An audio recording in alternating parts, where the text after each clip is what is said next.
Jessica Hart looked into how one such facility has been navigating the rough waters of the coronavirus.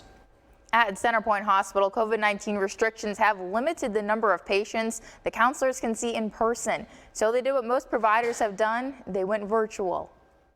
For a period of time, meeting in person wasn't possible. We have adjusted and adapted our programs, our policies. At CenterPointe Hospital, COVID-19 restrictions impacted their outpatient addiction services. When we start to impose some of these restrictions, especially with regards to social distancing, it cuts down on the amount of people that can be treated. Treating less people wasn't an option, so they made a pivot. We have integrated in a telehealth response. So we have mental health IOP, substance use IOP, both live and telehealth. Psychiatric nurse practitioner Dr. Marcia Walmer says telehealth has allowed them to treat Suboxone patients over the phone. Suboxone, basically, it occupies an opioid receptor in the brain without giving you the feeling that an opioid provides.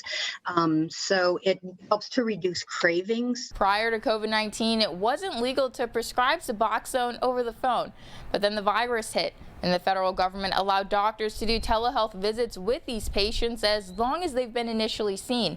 But Dr. Walmer says there is a downside to prescribing Suboxone over the phone. But you can't use opioids when you're using Suboxone because you can have a severe drug interaction and you could die. That is one of the scary things about using the telehealth with Suboxone, is that typically when you go to a Suboxone clinic, you have to do a urine screen. So we want to make sure there's no drugs in your urine. Dr. Walmer says Suboxone is a good treatment for people who want to stop their opioid use, but they have to be committed to treatment.